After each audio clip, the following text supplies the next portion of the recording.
What if you knew the exact moment when somebody was ready to buy?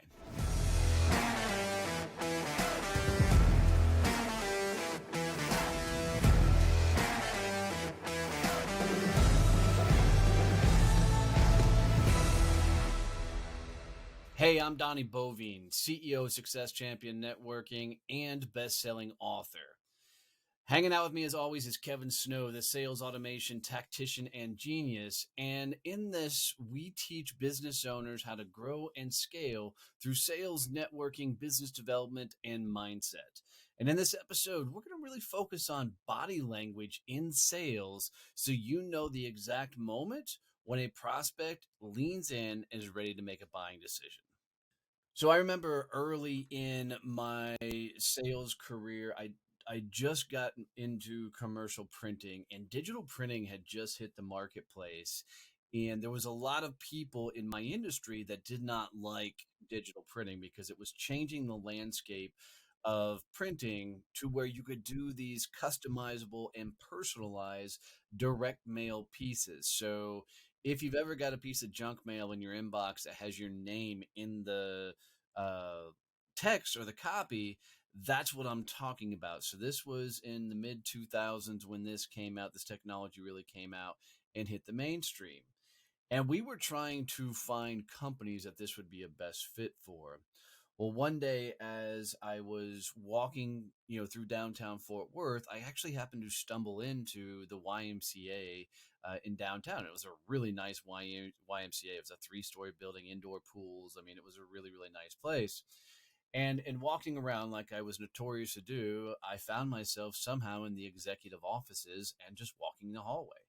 And as I walked the hallway, I found the director of marketing's office and I knocked on her door and she happened to be sitting there. And her name was Lisa, or it's still Lisa. And I poked my head in and told her who I was. And she goes, you're not supposed to be up here. I'm like, well, I didn't know I got lost as I was walking through and didn't know where to be. She goes, well, you're in this far. You might as well sit down. So I sit down in a chair and Lisa Moles became a dear friend of mine. But as I walked her through this technology and what we could do, and what they found is they had thousands of people on a monthly basis coming through their facility and, taking tours and, the membership person, the person sitting at the desk had to follow up with these people to see if they would, were wanting to sign up if they didn't sign up right then and there. And it was really this kind of wonky process that they had not done very well. And I looked at her and said, well, what if we could make sure that every tour comes through, we sent them a customized postcard with exactly what they were interested in, talked about the exact facilities that they were wanting, and it was customized just for them. And she goes, well, how do you do that? And so I showed her with variable data printing, we could literally completely customized. So we created a survey that their front desk people would walk people through and they would fill out the survey. And then they would go back to a spreadsheet and fill out the spreadsheet with the answers. When we printed, each postcard came out customized based off the answers of the person who went through. We launched the campaign in the downtown Fort Worth YMCA, and it got the highest return. We were getting 86% sign up rates because of the customized postcards for this location. And I tell this whole story that yeah, the customized stuff was really cool. But the moment I told Lisa that we could customize the card for each individual based off of their desires and wants and everything else, man, she leaned forward and she was like, "You could really do that?" I'm like, "Yeah, we can totally do that." She goes, "That would be the most insane, incredible thing in the world if we could do that." She goes, "Now, I expect it's going to cost me an arm and a leg." And of course it didn't.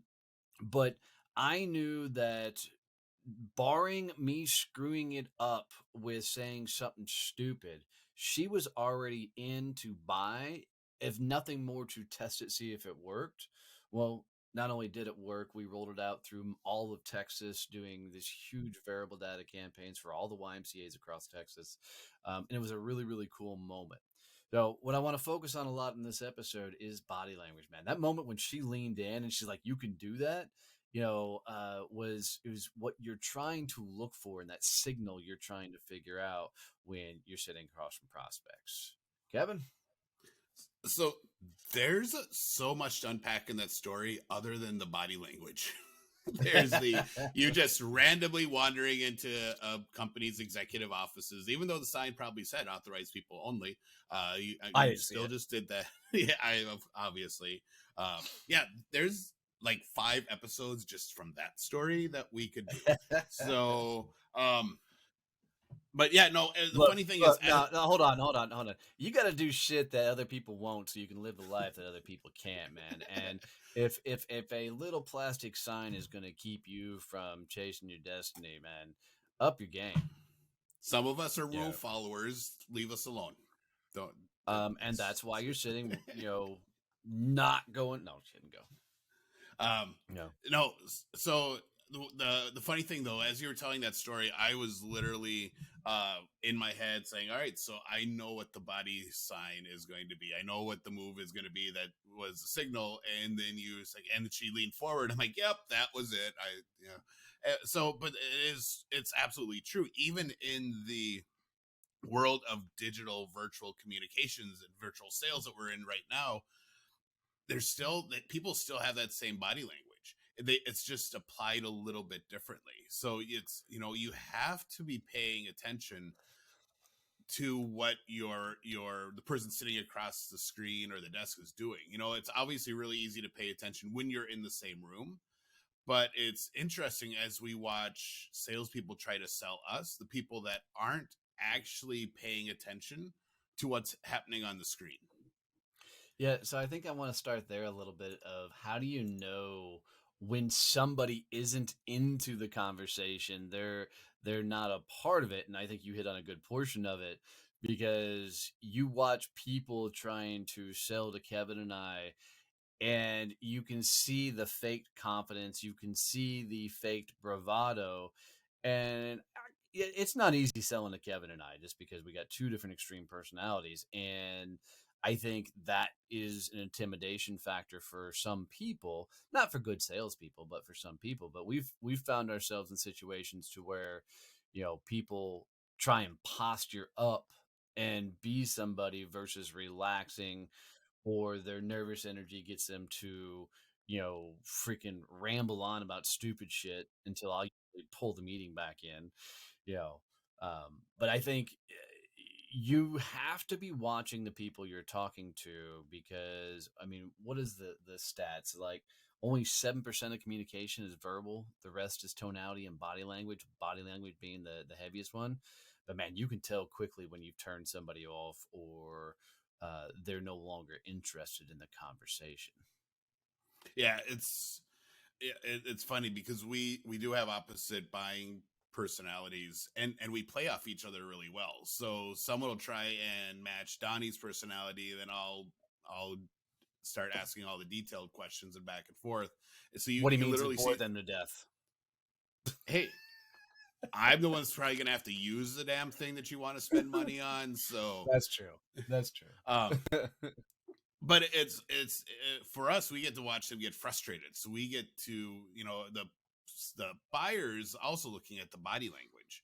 So it's a two-way street for this type of communication. There's my nerds out there are gonna love this. There's an episode in one of the Star Trek series where the trip is interacting with a new species. They're talking about how do you communicate without using pheromones and and body orders and stuff. He's like, well, it's body language. It's we watch facial expressions and how people react and movements they make, and that's how we tell what their mood is. And it's really a lost art for a lot of people because we become so disconnected now in with the virtual world. You're everyone's trying to now multitask when they're doing sales instead of paying attention to the person across from them. Just pay attention to the purse. You interrupted me. Focus on the money, guys. Focus on the money. I mean, but this is why I don't do phone calls. I really, the only time you'll catch me talking on the phone is if I'm in a car and I'm driving for a little while and I'm getting bored, and then I'll just reach out to somebody random and strike up a conversation. But for me, in every conversation, I want to be able to see the person. tonality will tell you so much. The words they say will tell you much, but their body language will tell you damn near everything. They'll look at you in different ways, and you'll know specifically if you've said something that offended them, set them off, or you said something that made sense, they're into, and it's all projected in that nonverbal communication. It, it allows you to dial into their world more and more. And for me, as I'm doing a lot of these conversations, I can legitimately feel when I've got the conversation moving in the direction I want and will then head down that particular path. But I'm curious, Kevin, for a guy that doesn't lean on his emotions and things very much, and that's not really busting your chops, it's just who you are, but you aren't more of a interested in a lot of the emotional state of things. How do you use body language when it's everything has a more tactical conversation for you? So I still use body language, and it for me it's just one of the cues. It's one of the clues of what's going on in the conversation. It's not like the big sign. For me it has to tie in with other things that are going on in that conversation. The types of questions they're asking. The intonation with how they're speaking and all that stuff. So I still pay attention to it and what they're doing and seeing how it meshes with what else is going on at the same time. If it's funny because like one of the favorite ways I like to sit and communicate with people is I like crossing my arms because it's comfortable for me and I don't have to worry about what my hands are doing when I'm Yeah, in but a there's conversation. level But there's level but of arm there's crossing though. Well, yeah, but people will always say, "Oh, you're crossing your arms. You're angry." I'm like, "No, No, no, I'm no. comfortable." People will ask you're angry based off of the feelings they're receiving off of it, right? When there's a relaxed crossing your arm, undeniable, right? You Yep. know it. But there's also a crossing your arms where the defensive tonality and the eyes will tell you a lot about a person. And I think most people put it all in one box versus Yep. watching the things. But I've come to know and to watch your conversation, and I know the moment your arm cross fucking pissed off, and are just trying to play it off as no, I'm just sitting this way versus actively sitting in a comfortable state. And I really think that for certain personality types, body language has got to be tough because they're so logical in thought process that they're more focused on the words that are being said versus so much. I mean, 'cause we've all, like Sheldon from The Big Bang Theory. That motherfucker's never going to read body language, and that's my point. Is there's going to be certain personalities that really, really struggle with the idea of body language and even tonality, if you want to throw that in there. Yeah, So, I agree, and it's a learned skill. So you have to actively work on it. You actively have to take steps to pay attention to it in the conversation and understand that it's like recognizing sarcasm. It is awesome when you're speaking to someone because you can hear the sarcastic tone. But when you're, an email, if I type something sarcastic, it comes across as literal. And there's people oh, that are really bad at realizing that even in the verbal conversations. yeah, email communication just sucks ass. Period. It's the worst form, or even any sort of text based communication just sucks because you can't read emotion, you can't read body language, you can't read tonality, and it's a surefire way to get your ass in a lot of trouble because people can't read it the way you wrote it. But although you can sometimes feel the words that they are fucking throwing at you, especially when they're pissed off. And it's not even have to use caps. It's just the way they write it. You can almost feel like they were slamming the fucking keys together, writing it to you. But I do agree. Body language is one hell of a learned skill. because I don't think we're really taught how to communicate growing up. I don't think anybody sits us aside and says, here's how you actually, communicate with another person and carry on a conversation. So you only go by what you have gotten comfortable with around friends and family. Well, and it's all experience based. Yeah. Yeah. Agreed. So if it's as a kid and you think someone's making a joke, so you make a joke back, and then you find out it wasn't a joke. You then have learned that facial expression or that body language is not a let's mess around and have fun as a I'm serious and let's get stuff done body language. But and that's how we learn. It's all experiential. It's really hard to have book learning on as a kid's like, all right, so if you see this, here's what it means, other than the most general expressions. Here's a smile, here's a And I frown. think that's what makes it difficult for more introverted people, because it is experiential. And if you're extremely introverted, you're not getting into enough conversations to learn it. So everything gets very tactical in nature. And that's why, unfortunately, talking to some people is like reading a technical publication, or a repair manual or something, because they don't completely wrap their head around it. So, how did you learn body language? I mean, I know it's experiential, but for you, how did you learn it? uh for me, it was really learning about the personalities and what to be looking for, how they're going to move and do things in a public setting. So then I was able to start really matching things with, all right, so here's what they're saying, here's what I'm seeing them do, and starting to do that type of thing. So for me, it was, I had to understand the types of people that are out there and the big groups of movements. And then See, I could start breaking it down and understanding the individual variances that people have. see, I learned it as a kid. I always ended up tending to hang out in the adult parties, and I didn't hang with the kids a whole lot. And I just always the way I was. And I learned really quickly to base the way they were talking, communicating on of where I needed to be. Could I be the little jokester, prankster, or did I have to adult in this situation, or what I thought was adulting in the situation? And I learned really quick to read the different states of the adult conversations as they were happening. And I think that's what led into somewhat of my not always fitting in with my groups and circles, is because I was used to speaking to in a more what I felt like adult conversations. And I'm sure that made me a little bit cocky, and made me a little bit fucking weird as too, as part of that process. But, the real crux for me came from in-person selling, when I had to learn to sit across from buyers. And first, I had to learn my own damn body language and realize how much my nervous energy was showing itself before I even walked through the fucking door.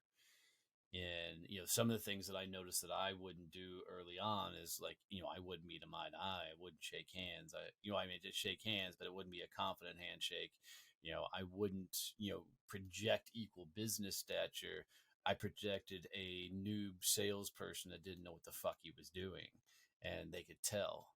So I had to learn to control my own thoughts, which led to my own body language.